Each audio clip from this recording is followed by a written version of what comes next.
Hello दोस्तों, मैं हूं नीता। मेरे किचन में आपका स्वागत है। आज मैं बनाने जा रही हूं मुंह में घुलने वाला गर्मियों का ऐसा सेहतमंद लड्डू जो इम्यूनिटी दे भरपूर और बीमारियों को रखे कोसों दूर। सर्दी, गर्मी या फिर बरसात के इस बदलते मौसम में, स्पेशली गर्मियों के दौरान, बच्चों से लेकर बड़ों तक सबकी इम्यूनिटी कमजोर हो जाती है। सर्दी, जुकाम, खांसी, बुखार बहुत ही कॉमन सी समस्याएं हैं। ऐसे में ये लड्डू आप एक बार बनाकर रख लीजिए और डेली एक खाइए। बच्चों से लेकर बड़ों तक सबकी बीमारियां दूर रहेंगी। सेहत का खजाना है ये लड्डू। तो चलिए शुरू करते हैं। तो सबसे पहले मैं यहाँ ले रही हूँ 1 कप भरकर मखाना, जिसे हम फॉक्सनट या लोटस सीड भी बोलते हैं। ये करीब 20 से 25 ग्राम के आसपास है। मखाने की तासीर जो होती है वो ठंडी होती है और ये गर्मियों में बेहद फायदा करते हैं। मखाने में प्रोटीन तो होता ही है, पर साथ ही साथ हाई इन कैल्शियम और मैग्नीशियम होते हैं, जो हमारी हड्डियों को मजबूत करते हैं, हार्ट और किडनी को मजबूत करते हैं, बीपी मेंटेन रखते हैं और इम्यूनिटी को बूस्ट करते हैं। तो आप लीजिए एक ग्राइंडिंग जार में उसमें डाल देंगे हम ये 1 कप मखाना। साथ ही मैं ले रही हूँ काजू और बादाम, जो गर्मियों में बेहद फायदा करती है, याददाश्त बढ़ाती है, आंखों की रोशनी बढ़ाती है, इम्यूनिटी बूस्ट करती है। मैंने यहाँ बादाम और काजू दोनों मिलाकर आधा कप लिया है, जितना कि आप गर्मी में खा सकते हैं। बस मैं इसे पल्स मोड पर पीसकर दरारा सा पाउडर बना लूंगी। इसके बाद आप देख सकते हैं इस तरह से मैंने इसका पाउडर बना लिया है। तो अब हम चलते हैं गैस की तरफ। यहाँ मैंने एक भारी तले की कढ़ाई को गैस पर चढ़ा दिया है। अब इसमें डाल देंगे 1 टीस्पून घी। घी के मेल्ट होते ही हम इसमें डाल देंगे मखाना, काजू, बादाम वाला दरदरा किया हुआ पाउडर। अब इसको हम धीमी आंच पर अच्छे से भून लेंगे, जब तक इसमें से सोंधी सोंधी खुशबू नहीं आने लगती। इसे हमें हल्का गोल्डन कलर आने तक ही भुनना है। तो आप देख सकते हैं इसको मैंने बढ़िया सा भून लिया है और इसमें से खुशबू आने लगी है। तो बस हमें इसे इतना ही भुनना है। तो इसी स्टेज पर जो दूसरी चीज जाएगी वो है 1 कप नारियल का बुरादा, जिसे हम खोपरे का बूरा भी बोलते हैं। ये मार्केट में आसानी से मिल जाता है, या फिर आप सूखा नारियल को कद्दूकस करके भी ले सकते हैं। ये जो नारियल का बुरादा होता है ये बेहद ठंडक देता है पेट में, डाइजेशन को मजबूत करता है, बहुत सारा फाइबर होता है इसमें। इससे लड्डू में बहुत बढ़िया टेस्ट आता है। इसे हल्का सा भून लेंगे 20 से 30 सेकंड के लिए। तो यहाँ पर हमारी सारी चीजें अच्छे से भून गई हैं। अब हम इसे निकाल लेते हैं किसी एक बड़े बर्तन में। फिर से उसी कढ़ाई को हम गैस पर चढ़ा देंगे और डाल देंगे 1 चम्मच घी। अब घी के गर्म होते ही डाल देंगे 1/4 कप किशमिश।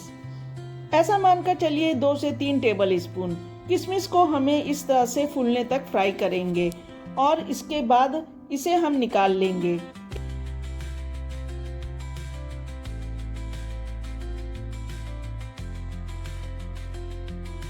इसी घी में डाल देंगे 1/4 कप तरबूज का बीज।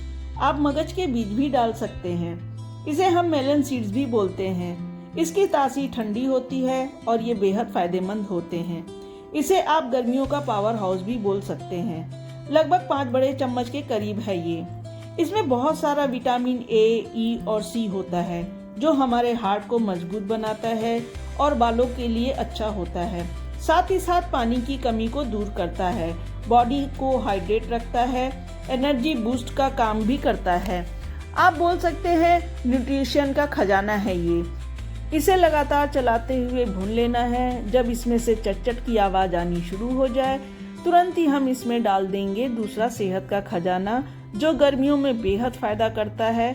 वो है खसखस, जिसे हम इंग्लिश में पपी सीड्स भी बोलते हैं। इसे मैंने 2 बड़े चम्मच लिया है। खसखस में ढेर सारा fibre, protein, iron, magnesium, zinc और कॉपर होता है। बहुत सारे पौष्टिक तत्वों से भरपूर होता है और इस बदलते मौसम में बहुत फायदा करता है। तो इसे भी हम हल्का सा इसी के साथ भून लेंगे। इन सबको भुनने में बस 1 से 2 मिनट ही लगेगा। तो चलिए इसे भी अब हम निकाल लेते हैं बाउल में।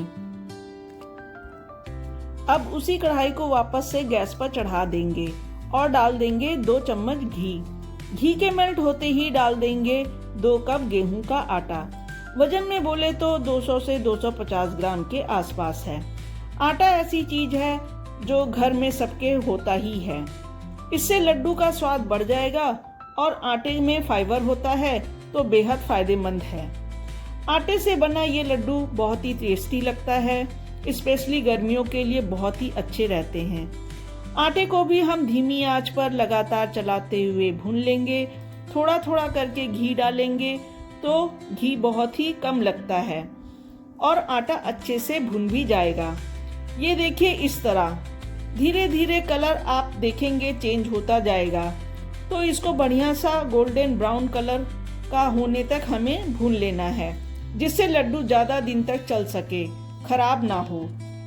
एक बार बनाइए, 1.5-2 महीने तक आराम से खाइए, ये बिल्कुल भी खराब नहीं होते। तो आप देख सकते हैं आटे का कलर गोल्डन हो गया है। अब हम इसे भी निकाल लेते हैं बाउल में। फ्लेवर के लिए मैं यहाँ डाल रही हूँ थोड़ा सा इलायची पाउडर और अब इसको चम्मच से अच्छे से मिला लेंगे। हाथ से मत मिलाइएगा क्योंकि आटा बहुत गर्म होगा। इसको चम्मच से मिलाते हुए इसे हमें थोड़ा सा ठंडा करना है, जिससे इसे हाथ से छू सके और लड्डू को बांध सके। जब ये थोड़ा सा ठंडा हो जाएगा तो हम इसमें डाल देंगे मिश्री पाउडर। मिठास के लिए मैं यहाँ मिश्री डाल रही हूँ, आप चाहे तो बूरा भी डाल सकते हैं, जिसे तगार बोलते हैं। इस तरह की जो मिश्री आती है उसको मैंने एक मिक्सी जार में डालकर पीस लिया है। तो ये मैंने लिया है 1.5 कप, ऐसा मानकर चलिए 300 ग्राम के आसपास। आप मिठास अपने हिसाब से कम ज्यादा कर सकते हैं। आपके पास इनमें से कोई चीज ना हो तो आप चीनी का पाउडर भी डाल सकते हैं। आप चाहे तो गुड़ में भी बना सकते हैं। गुड़ को अच्छे से क्रश कर लीजिए और उसको गरम गरम में ही मिला दीजिए, बढ़िया से लड्डू बन जाएंगे। लेकिन गर्मियों में थोड़ा सा गुड़ गर्म तासीर का होता है, इसलिए मैंने गुड़ का इस्तेमाल नहीं किया है। मिश्री का पाउडर तभी हमें डालना है जब हमारा मिक्स हल्का सा ही ठंडा हुआ हो। साथ ही डाल देंगे बारीक कटा हुआ पिस्ता। अब इसे भी अच्छे से मिक्स कर लेंगे। तो आप देख सकते हैं हम जब बांध रहे हैं तो ये बंध रहा है। यदि आपका लड्डू बंद नहीं रहा हो तो आपको परेशान होने की जरूरत नहीं है। बस थोड़ा सा घी को गर्म करके इसमें डाल दीजिए, आपका काम बन जाएगा। तो बस हम इस तरह से मीडियम साइज का लड्डू बनाकर तैयार कर लेंगे।